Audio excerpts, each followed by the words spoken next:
Добрый день, уважаемые абитуриенты и родители. Башкирский государственный педагогический университет имени Мифтахиддина Акмуллы рад приветствовать вас сегодня на нашей встрече. Сегодня мы с вами проведем такое мероприятие, брифинг в формате вопроса-ответа и расскажем немножко о тех изменениях, которые нас ждут в эту приемную кампанию. Меня зовут Илюшина Наталья Степановна, я начальник управления рекрутинга и карьерного развития. Также с нами сегодня на встрече ответственный секретарь приемной комиссии Загидуллин Марат Гайнулович и директор Центра профориентации Тимирханов Фиданис Фанавиевич. Мы сегодня попробуем ответить на все ваши вопросы. Теперь то, что касаемо общих нюансов. Во-первых, с 20 числа уже все университеты и колледжи открыли свои двери для вас, поэтому накопилось очень много вопросов.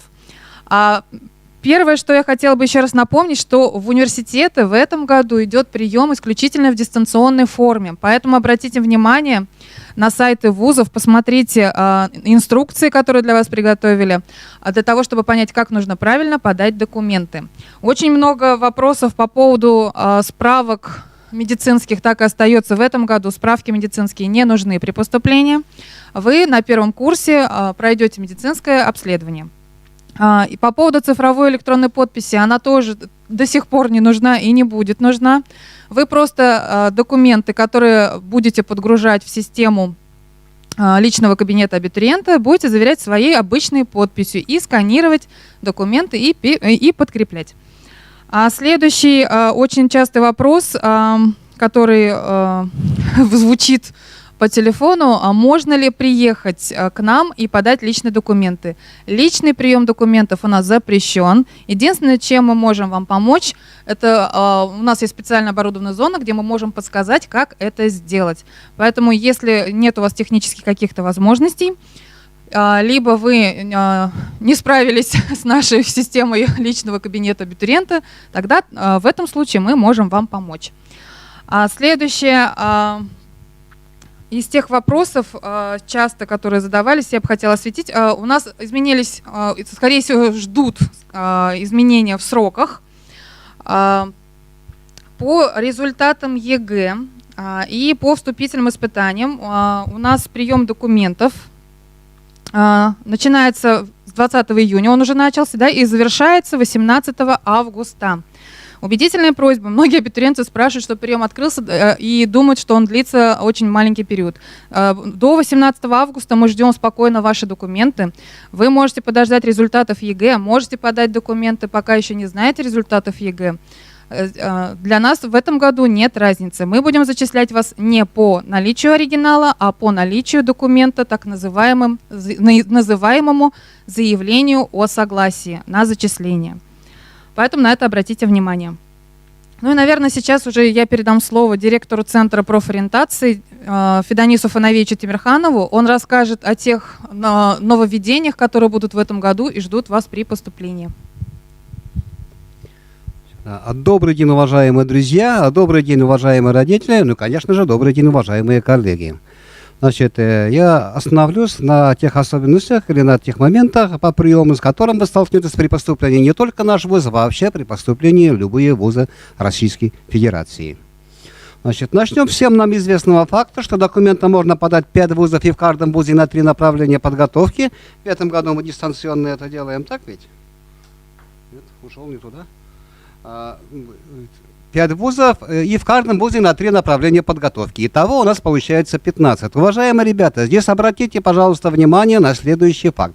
Во время подачи документов зачастую количество вузов, куда вы сможете подать документ, может быть и больше, потому что федеральная информационная система, куда передаются результаты обо всех абитуриентах, которые подают документы в вуз Российской Федерации, не всегда четко контролирует вот это. Весь контроль начинается именно на момент зачисления. Или на момент зачисления, если у вас количество вузов будет больше, чем 5, то вас просто-напросто не зачислят. Поэтому обратите на этот факт внимание и до этой даты приведите количество вузов в соответствие. Тем более к этому моменту вы уже все будете знать свои рейтинги в каждом вузе. И выберете именно те вузы, где у вас положение наиболее, как говорится, выгодное. Так, презентация у меня что-то не то, да? Так, назад идем. Вот.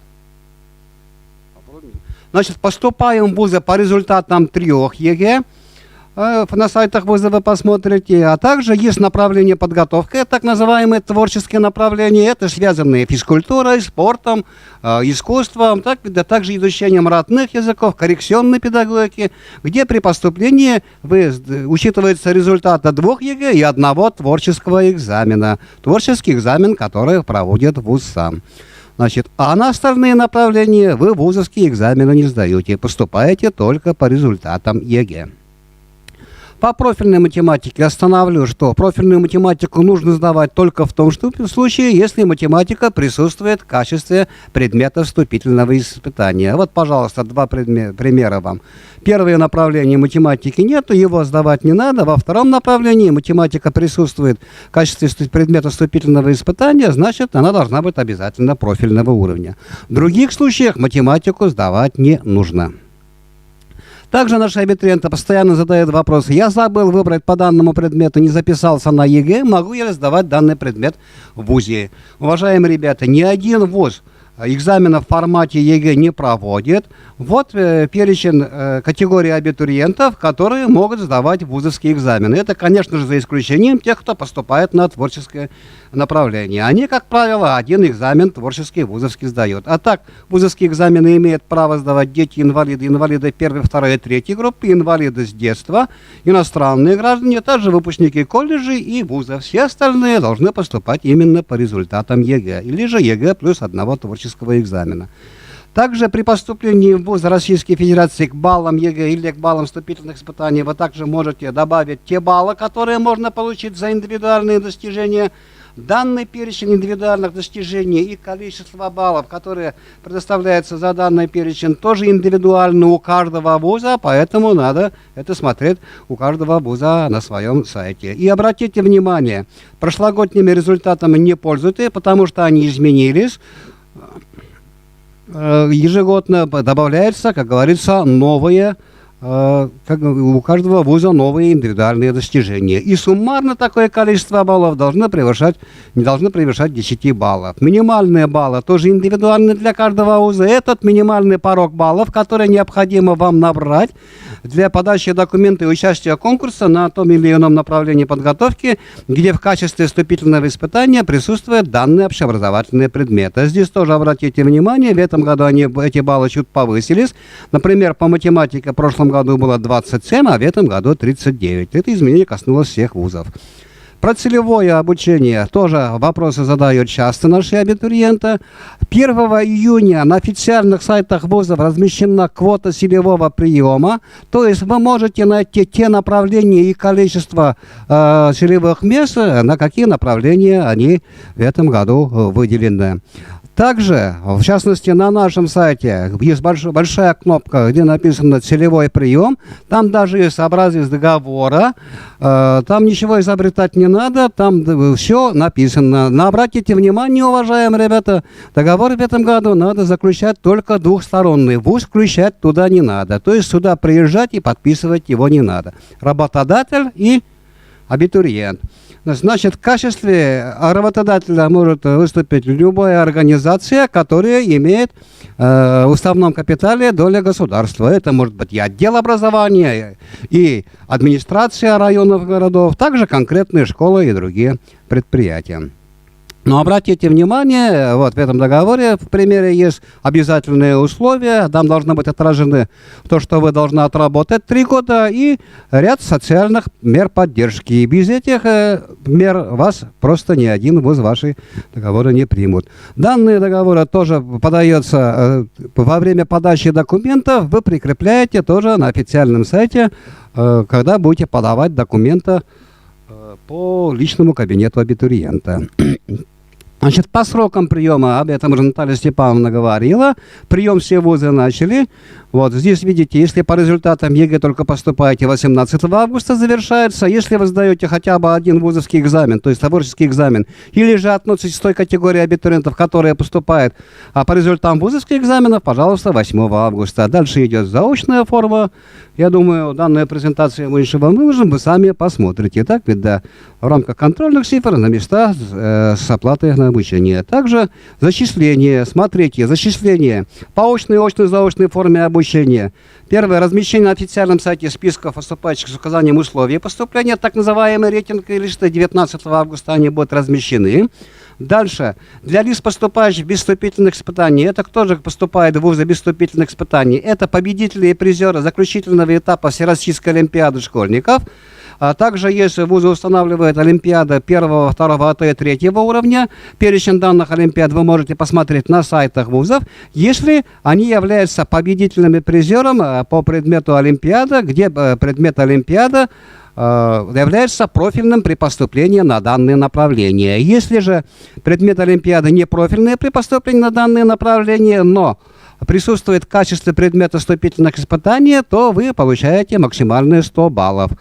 Ну, сейчас я попробую объяснить на примере. Значит, профильность направлений вы тоже можете посмотреть на сайтах вузов. Например, если вы поступаете на направление математика и информатика, где профильным предметом вступает математика, и вы являетесь победительным и призером заключительного этапа Всероссийской олимпиады школьников по математике, то вы на данное направление поступаете без вступительных испытаний. Если же вы победитель-призер по русскому языку, русский язык не профильный на данное направление, но русский язык присутствует в качестве предмета вступительного испытания, то по русскому языку вы можете получить 100 баллов, но это при условии, что и первым, что во втором случае, если вы имеете по предмету олимпиада балла ЕГЭ не менее 75 баллов. В этом году, уважаемые ребята, заключительного этапа Всероссийской олимпиады школьников не проводилось, но те, кто прошел на данный этап, они обладают статусами победителя и призера, то есть вы можете воспользоваться именно со своими преимуществами. Тем более уже приказ на сайте Министерства просвещения опубликован.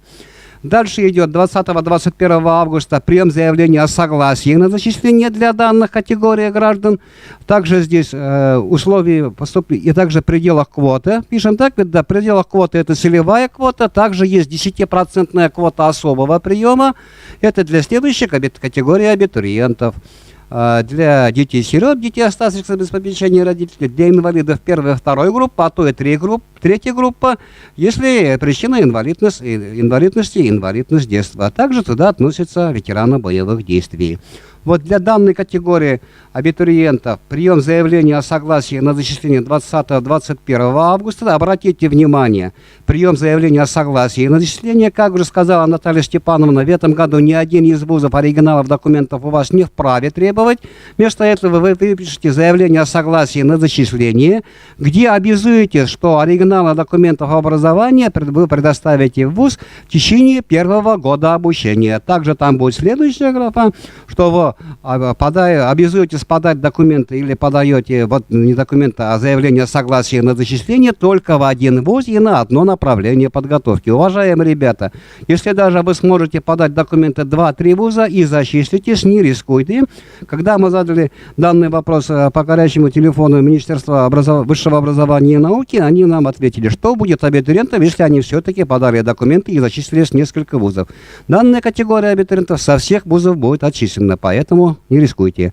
И 22 августа будет издание приказа о зачислении. По общему конкурсу зачисления традиционно 2 этапа. Первый этап зачисления до заполнения 80% конкурсных мест. Вот опять же соответствующие даты вы видите, прием заявлений, издание приказа о зачислении. А второй этап уже зачисления по общему конкурсу до заполнения 100% конкурсных мест. Ну и соответствующие здесь даты. Уважаемые ребята, уважаемые родители, обратите здесь внимание, зачастую результаты второго этапа бывает гораздо выше, не результаты, а проходные баллы второго этапа бывают гораздо выше, чем проходные баллы первого балла, поэтому если вы проходите на первом этапе, очень хорошенько задумайтесь, надо ли рисковать и все это оставлять на второй этап. Ну, а дальше уже идет у нас сроки приема на места с оплатой за обучение. Надо отметить, что в этом году цены практически у нас не изменились, они остались на прошлогоднем уровне. Ну и давайте пройдемся по нашим направлениям. Сегодня наш университет является единственным профильным вузом Республики Башкортостан. Значит, в университете реализуется более 120 образовательных программ подготовки. Это огромный выбор, огромная возможность комбинировать результаты ЕГЭ при поступлении. Уважаемые ребята, если вы внимательно изучите наши направления подготовки, то наверняка можно найти направление подготовки, куда можно поступить практически любой комбинации результатов ЕГЭ. Тем более по 15 профилям в университет можно поступить по результатам 2 ЕГЭ и 1 творческого экзамена. На этот год приема у нас 1693 бюджетных мест. Это большое количество бюджетных мест. По данному показателю мы занимаем 4-ю позицию среди вузов Республики Башкортостан. Вуз реализует многоуровневую подготовку, начиная с среднего профессионального образования, бакалавриат, специалитет, магистратура, ну и дальше аспирантура, докторантура. Но по специфике университета у нас даже есть кафедра дошкольного образования, где есть детский садик. К нам можно прийти в детский садик и уйти доктором наук, профессором. А вот по подготовке кадров университет реализуется система подготовки кадров для Республики Башкортостан. Эти наши институты, факультеты, вы сами тоже посмотрите. По нашим профилям, значит, конечно же, основные наши профили – это педагогическое образование. Здесь тоже есть разные, реализуется педагогическое образование с одним профилем. В течение 4 лет вы становитесь специалистом по одной области. Вот профили тоже сами посмотрите, ребята, я их перечислять не буду, на сайте они есть. Но основная масса наших направлений – это педагогическое образование с 2 профилями. В течение 5 лет срок обучения увеличивается на 1 год. Вы становитесь специалистами сразу в 2 областях. Это очень интересные направления, как традиционная математика, информатика и даже мировая художественная культура и экономика. В рамках психолого-педагогического образования мы готовим психологов, социальных педагогов, психологов для системы образования, ну и психологов-консультантов. И специальное дефектологическое образование, или как коррекционная педагогика, как мы называем это, логопедия и дошкольная дефектология. А в рамках профессионального обучения, где мы готовим специалистов для системы среднего профессионального образования, у нас профили информатика, право, экономика управления, декоративно-прикладное искусство и дизайн. Ну и в ВУЗе реализуется очень большое количество классических направлений подготовки. Мы готовим и экологов, и генетиков, и биоэкологов, переводчиков по 4 языкам, так, специалистов в области туризма, дизайнеров, социальных педагогов и многое другое. Вот видите наши инженерные направления подготовки. То есть инженером можно стать не только в наших уважаемых технических вузах, но и в Башкирском государственном педагогическом университете. Не только стать, как показывает уже практика, успешно закончить и стать очень востребованным специалистом. По колледжу сроки тоже начинается прием документов с 20 июня, то есть уже начались, мы там принимаем, так ведь да. Прием в колледж, уважаемые ребята, при поступлении в колледж экзамены сдавать не надо практически. Там прием по среднему баллу аттестата. Исключение составляют такие творческие направления, это физическая культура, изобразительное искусство и музыкальное образование. При поступлении на эти направления сдаете 1 творческий экзамен, но данный экзамен оценивается по зачетной системе, то есть зачет, не зачет, и в итоге все равно поступление по среднему баллу аттестата. Так, вот, пожалуйста, смотрите, какие интересные, как называют, какие вкусные наши направления подготовки. Как педагогические, так и классические, по 15 специальностям реализуется. Вот, тоже сами посмотрите. Ну, также у наших студентов будет возможность в процессе обучения получить 2-ю дополнительную профессию в Центре дополнительного образования. То есть вы можете стать, к примеру, психологами и инструкторами тренажерного зала. То есть как раз ваша востребованность еще возрастет. Так ведь, да? Значит, те, кто хочет дальше продолжить свое обучение после окончания бакалавриата или специалитета, вы можете пойти в программу магистратуры как по своему профилю, так и по другому профилю. Опять же, как на педагогические, так и на классические направления подготовки. Реализуется магистратура по 70 программам подготовки магистров. Здесь я обращаюсь к вам, уважаемые наши учителя, уважаемые коллеги. По заочной форме обучения порядка 250 бюджетных мест в магистратуру. Конечно же, мы в первую очередь будем рады видеть в числе наших студентов, магистрантов, вас, уважаемые коллеги. Тем более с этого года и на заочную форму обучения, и по программам магистратуры можно поступить тоже по квоте целевого приема, целевого обучения. Был исключен состав университета Шанхайской организации сотрудничества. У нас реализуются совместные программы с ведущими зарубежными партнерами по университету Шанхайской организации сотрудничества. Также возглавляется опорным гуманитарным вузом России. В Судгородок 7 общежитий свыше 400 мест. Общежитие предоставляется всем иногородним, как бюджетникам, так и студентам-коммерсантам. Так, студенческая наука, также 2 бассейна, 7 спортивных зала. Так, да. Те, кто хочет реализовать себя в творчестве, пожалуйста, 10 творческих коллективов, 6 из которых имеют звание народный. Ну и самое наше богатство, это, конечно же, наши выпускники. Потому что выпускники педагоги по основной нашей профессии это универсальные специалисты, так ведь да, они работают практически в любой сфере человеческой деятельности. Ну и в заключение, уважаемые ребята, если у вас появятся вопросы, вы можете сегодня, конечно, задавать. То, что останется, пожалуйста, работает телефон горячей линии многоканальной перед вами, но также адрес нашего сайта, где вы тоже можете задать вопросы и просто ознакомиться с теми документами, также подать документы дистанционно. Спасибо всем за внимание. В заключение всем желаю, конечно же, удачи при сдаче единого государственного экзамена, выбора той профессии, которая вам по душе. Удачи, ребята! Спасибо большое, Федонис Фановеевич. Уважаемые абитуриенты, если есть вопросы, можете писать их в чате, мы сразу же на них дадим вам ответ. А сейчас я хотела бы немножко пройти по тем вопросам, которые возникали уже. Так раз, возможно, часть вопросов, которые возникают у вас, мы снимем. Здесь я хотела бы добавить немножко к презентации Федониса Фановеевича вопрос про направление. Там прозвучало, что есть у нас двухпрофильный бакалавриат, и несколько раз уже спрашивали в этом году, легально ли это, потому что слышали, что на бакалавриате учатся 4 года.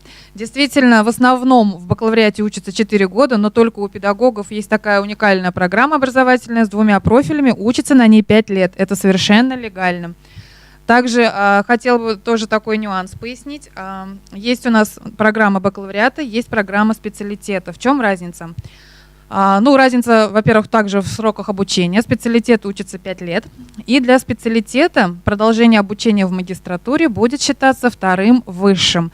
Для выпускников бакалавриата магистратура можно будет получить диплом магистра совершенно бесплатно на бюджете. Не для всех, на конкурсной основе. Следующий очень такой популярный был вопрос, который часто поступает. Учитывается ли при поступлении волонтерская книжка? В этом году мы волонтерскую книжку не учитываем, но со следующего года мы рассматриваем такую возможность, скорее всего, уже полностью включим ее в перечень индивидуальных достижений. Также по поводу олимпиад. При поступлении мы учитываем результаты, как и все вузы, всероссийских олимпиад школьников. Есть у нас наша внутренняя Акмулинская олимпиада. Ее приказ уже готов, они у нас есть, мы готовим дипломы, поэтому не переживайте, мы обязательно не забудем, если вы у нас победили. Также мы учитываем Кубок Гагарина и Олимпиаду «Первый успех». Также всех отличников хочу обрадовать, потому что аттестат с отличием дает вам при поступлении 5 баллов к сумме всех ваших баллов. И золотой значок ГТО добавит вам 2 балла. Также, если вы участвовали в чемпионатах WorldSkills, либо Обилимпикс, то у вас будет 5 баллов при поступлении.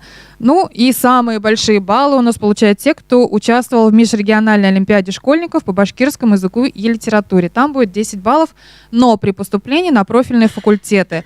Это факультет башкирской филологии, Институт филологического образования и межкультурных коммуникаций. И также мы еще учитываем для творческого направления нашего художественно-графического факультета региональная олимпиада школьников по ИЗО и черчению.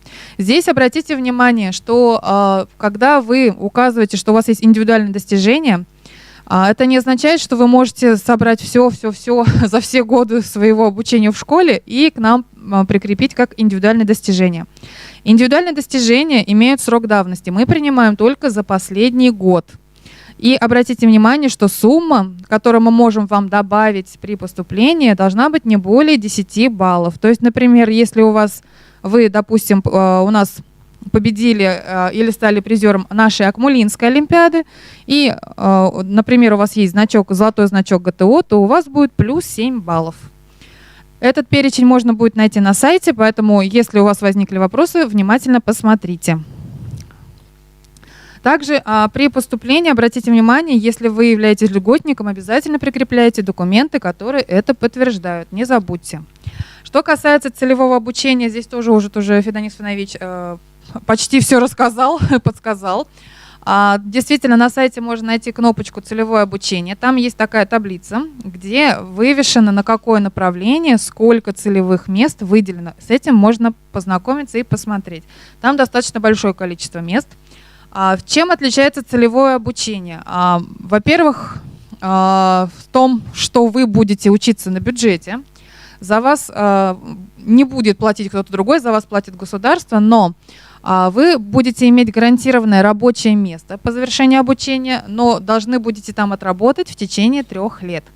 Если вы этого не сделаете, то будут применены к вам штрафные санкции. Также целевое обучение имеет такой нюанс. Если вы поступили по договору о целевом обучении, то вы не сможете перейти на другую программу образовательную, вы не сможете даже отчислиться, в принципе, с этой образовательной программы, потому что вы подпишете договор о том, что вы обязуетесь завершить обучение. Если вы этого не сделаете, там будут опять некоторые санкции к вам применяться. Но из плюсов, в период обучения у вас будут от вашего заказчика какие-то меры социальной и материальной поддержки. Размер этих мер мы сейчас сказать не можем, это все индивидуально, зависит от возможностей вашего заказчика. При поступлении, если у вас есть договор такой, проверьте обязательно, чтобы у договора была дата и номер регистрации, чтобы стояли все печати и подписи, обязательно синего цвета, чтобы было видно, что это действительно подписанный договор. И не забудьте его прикрепить в личном кабинете абитуриента. Об этом чуть-чуть попозже расскажет Марат Гайнулович, как это сделать. Так, еще из вопросов, которые к нам поступали. Сколько лет действуют результаты ЕГЭ? В этом году мы принимаем результаты ЕГЭ с 2016 по 2020 год. Очень часто спрашивают, можно ли часть экзаменов сдать как ЕГЭ, а часть у нас в университете. Нет, такого делать нельзя. Либо вы поступаете по результатам ЕГЭ, либо если у вас есть диплом колледжа, либо диплом высшего образования, вы можете сдавать наши внутренние экзамены. Здесь все в микрофон. Здесь я добавлю для выпускников колледжа, если же вы сдавали предметы ЕГЭ по каким-то предметам и имеете право сдавать вузовские экзамены, вы это можете комбинировать. Допустим, русский язык засчитываете результаты ЕГЭ, а остальные предметы, например, сдаете у нас. Это, опять же, только для тех категорий абитуриентов, которые имеют право сдавать вузовские экзамены. Я об этом вам говорил. Так, следующий вопрос часто поступает от тех, кто хочет поступить в магистратуру. Есть ли возрастные ограничения? У нас никаких возрастных ограничений нет. Мы ждем абитуриентов в любом возрастном диапазоне, на любые образовательные программы. Поэтому здесь не надо не стесняться, не бояться. Так, по поводу... И также еще очень часто спрашивают взрослые абитуриенты, могут ли они поступить на второе высшее, либо в магистратуру, направление которого не связано с предыдущим образованием. Да, это тоже можно делать. У нас никак не ограничен выбор образовательных программ. Если вы проходите вступительные испытания, значит, вы подтвердили свои знания и желание учиться на той программе, которая вам нравится. Так, часто спрашивают тоже, какие документы нужны при поступлении. Здесь тоже попозже Марат Гайнулович полностью осветит этот вопрос. Так, Был вопрос, целевое обучение тоже 20 июня начинается подача документов. Да, подача документов на целевое обучение также происходит в те же временные рамки, как и обычная подача документов. Так, вопрос следующий. Можно ли подать документы, когда неизвестны результаты ЕГЭ? Да, у нас уже подача документов идет вовсю, можно сказать. Результаты ЕГЭ не обязательно указывать сейчас. Мы, во-первых, и даже если бы вы их и знали, мы все равно бы их проверили в федеральной базе. Поэтому мы сами можем эти результаты, после того, как они у вас появятся, подгрузить в ваши, так сказать, личные электронные дела. Так, вопрос был, я хочу подать на платное и бюджетное одновременно. Так можно? Да, так можно. Помним, что абитуриентам дано право выбирать 5 образовательных организаций. В каждой образовательной организации 3 направления. Поэтому, когда вы поступаете к нам, вы можете выбрать как минимум 3 направления. Но учтите, если вы... Это на бюджет, правильно у нас касается? Нет? Да. Сейчас Федор Станович нам конкретно. Так, ребята, речь идет о направлениях, а не о форме, допустим. Да, вы сможете подать документы, например, по очной форме обучения на 3 направления. Все они могут быть бюджетными, или же все коммерческими, или же комбинированные. Главное, чтобы там было не более 3 направлений. Так, еще популярный вопрос по поводу общежития. Предоставляется ли общежитие и сколько оно стоит? Общежитие предоставляется у нас бюджетникам, первокурсникам всем в обязательном порядке. Но по опыту у нас все перваши, все, кто нуждается в общежитии, в нем и проживают. Стоимость варьирует, там зависит и от так сказать, комфорта и корпуса. У нас несколько зданий. Самая минимальная стоимость где-то в районе 900 рублей. Самое дорогое общежитие у нас где-то в районе 1500. Конкретно можно посмотреть на сайте, если кому-то нужна стоимость прям до копейки. Но такой примерный диапазон. Так.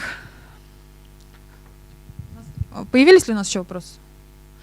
Так как пока вопросов нет, тогда я передаю слово Марату Гайнуловичу. Он расскажет и покажет, как правильно подать документы через наш личный кабинет абитуриента. Хайырлы күн, хөрмәтле абитуриенттар. Добрый день, уважаемые абитуриенты. Я хочу немножко вам рассказать о электронной подаче документов для поступления в наш вуз.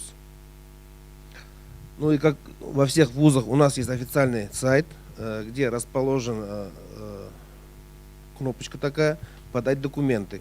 Что нужно сделать для того, чтобы подать документы для поступления в Башкирский государственный педагогический университет? Ну, самое первое, это у вас обязательно должна быть электронная почта. На эту электронную почту, через эту электронную почту мы с вами будем общаться. Когда мы будем проходить регистрацию, то подтверждение, что вы не робот, придет именно на эту электронную почту, и вы по ссылке перейдете на сайт подачи документов. Второе, что необходимо вам подготовить заранее, это документы.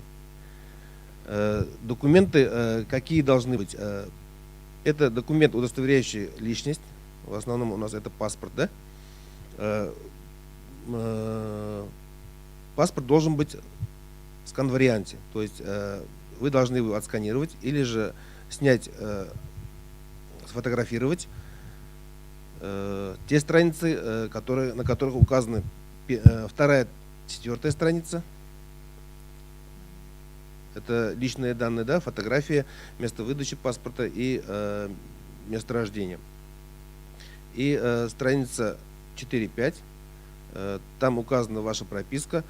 И если вы поменяли фамилию или вы сдавали ЕГЭ по старым паспортам, то необходимо будет вам еще предоставить листы, 18-19 листы паспорта. Также вам необходимо будет предоставить документ о получении образования. Это или аттестат, это или диплом. Притом вы должны их предоставить нам с приложениями. Есть пункт «Прочие документы». Что туда входит? Это индивидуальные достижения. Про индивидуальные достижения мы с вами уже говорили, да? Это ваши данные, это ГТО, это отличники, это победители Олимпиады, это чемпионаты и какие-то творческие ваши достижения. Вы должны нам подтвердить их документально. Также прочие документы у нас включены как договора. Это договор о целевом обучении или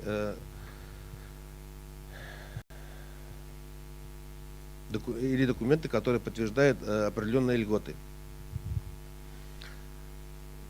Ну, давайте пройдем по всем этим пунктам пошагово. Первый шаг. Вы должны зайти на сайт нашего университета. Это bspo.ru.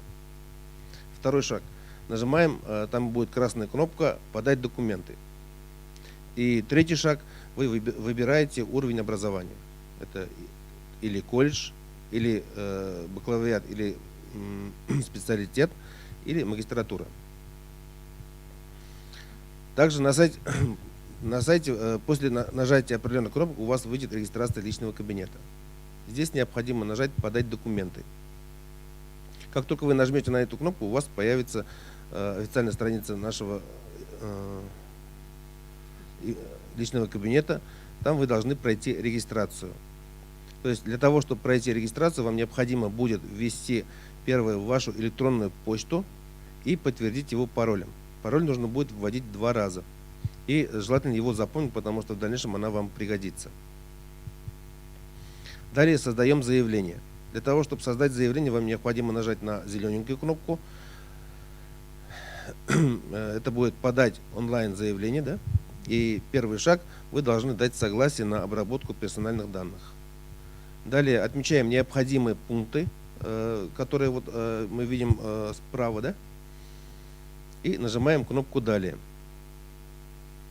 Далее выбираем форму обучения и направления. Здесь вам необходимо будет выбрать, как уже Федор Иванович говорил, вы можете 3 направления выбрать, да? И поставить с правой стороны галочки. Ну, здесь следующим шагом у вас будет приоритет направления, то есть вы сперва указывали направление, они по мере вашего выбора были. А сейчас вы можете указать в этом шаге, какое направление вам более всего желаемо, да? И дальше идет заполнение форм, то есть тут идет анкетные данные. Все данные заполняем строго по паспорту и по другим документам, которые у вас имеются.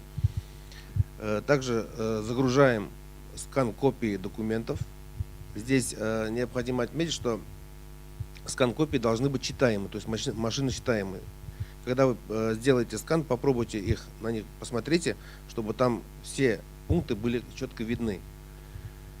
Когда вы все эти пункты загрузите скан копии, то у вас уже будет сформировано заявление. И появится у вас кнопочка «Распечатать заявление».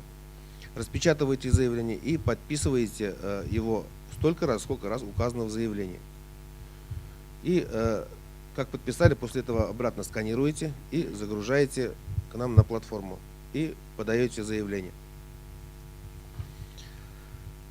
Здесь хочу отметить, что в основном происходят ошибки со стороны абитуриента. Какие ошибки происходят? В большинство случаев абитуриенты подают документы без полного перечня документов. То есть, допустим, только 2-ю и 3-ю страницу паспорта сканируют и отправляют. Но там есть обязательные поля, которые необходимо заполнить, и при том тем количеством документов, которые вот сейчас мы оговорили. В целом, наверное, все. Большое спасибо за внимание. Если вопросы будут, то будем отвечать по ходу. Большое спасибо, Марат Гайнулович. Я бы хотела добавить вот по опыту, вот уже с субботы у нас идет прием документов, какие вот тоже еще вот ошибки, которые на которые попадала я при работе с абитуриентами. Во-первых, многие спрашивают, как объединить документы, если у вас получилось 2 страницы либо в фотографиях, либо вы отсканировали 2 разные страницы. Во-первых, можно их объединить, просто заархивировав. И, кстати, если у вас большое, хорошее качество фотографии, можно его немножко уменьшить. При архивировании есть функция сжать с максимальными настройками сжатия, чтобы размер немножко уменьшился. Следующий вариант можно предложить. Вы свои фотографии можете вставить в Word как картинки и одним документом сохранить как PDF-файл. Тоже можно таким способом поступить. Еще многие не могут найти заявление. Когда вы нажимаете на кнопку «Загрузить заявление», оно у вас загружается на компьютер в формате Word. Оно, скорее всего, у вас попадает в папку «Загрузки». Многие его теряют, не могут найти. Поэтому вы заходите, достаете этот файл из папки, заполняете, распечатываете, подписываете и сканируйте, либо фотографируйте и обратно подгружайте. Убедительная просьба: не находите на просторах интернета заявления прошлого и даже позапрошлого года. У нас вот уже человек 20 таких нашлось, которые нашли где-то заявление. Мы берем при поступлении, при онлайн-подаче документов только тот шаблон, который вам предлагает система. Никакой другой мы, к сожалению, принять у вас не сможем. Также есть абитуриенты, которые присылают нам на просто электронную почту документы свои. Убедительная просьба этого не делать. Мы не имеем права принимать их. Это нам запрещено делать. По крайней мере, если вы поступаете на программы университета.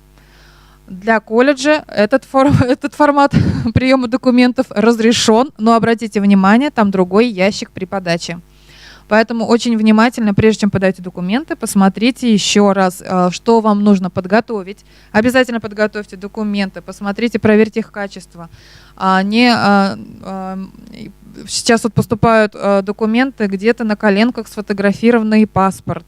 Убедительная просьба заранее это все подготовить. Возможно, воспользуйтесь услугами каких-то операторов, отсканируйте в нормальном качестве. И еще такая тоже ошибка. Многие абитуриенты, особенно которые поступают на творческие специальности, присылают большие пакеты документов, где они участвуют в конкурсах, различные имеют награды, победы, начиная действительно чуть ли не с детского сада. Еще раз повторяюсь, мы можем принять документы, во-первых, которые имеют срок давности год, 1. И второй нюанс, мы можем принять с начислением дополнительных баллов только те индивидуальные достижения, которые у нас прописаны в правилах приема. О них мы вам тоже говорили. Это ограниченный перечень олимпиад, конкурсов. Это все фиксировано. Причем все документы должны иметь подтверждение. На это тоже обратите внимание. Так, еще я хотела бы нюанс про стоимость обучения. Приказы о стоимости уже утверждены. В этом году у нас стоимость осталась на уровне прошлого года. И даже в некоторых специальностях немножко ниже. Например, по педобразованию, направлению педагогическое образование, стоимость будет 110 тысяч вроде бы по очной форме обучения. Это в год. Платить можно по семестрам. И, в принципе, даже по месяцам, в индивидуальных случаях рассматриваем, если что, можно будет платить и по месяцам. Заочная форма обучения у нас стоит в районе 35 тысяч рублей в год. Поэтому цены достаточно доступны. У нас единственная только такая дорогая специальность, но она и котируется. Это специальность дизайн. Там стоимость, конечно, зашкаливает за 200 тысяч.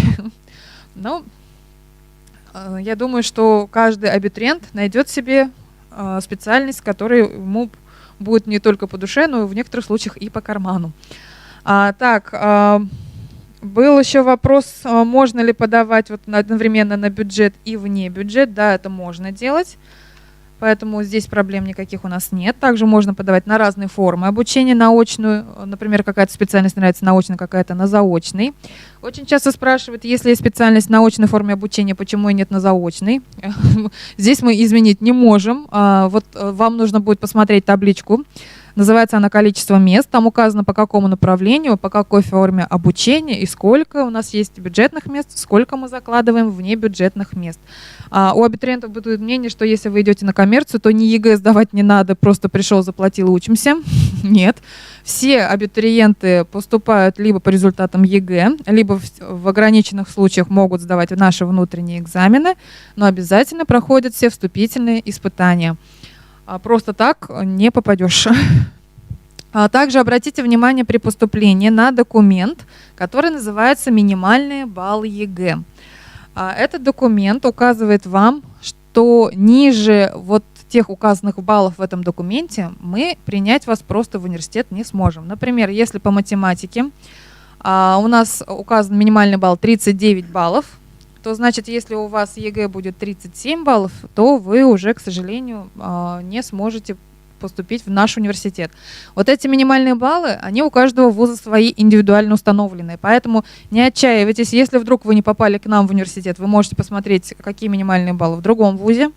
Либо, как вариант, у нас при университете есть колледж.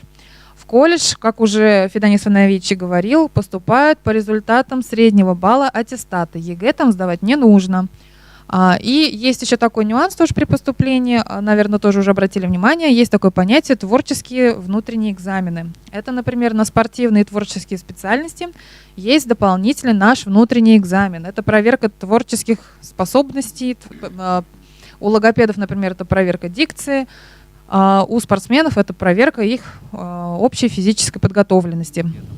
Да, но в этом, кстати, очень тоже популярный вопрос в этом году, как будут проходить вступительные испытания.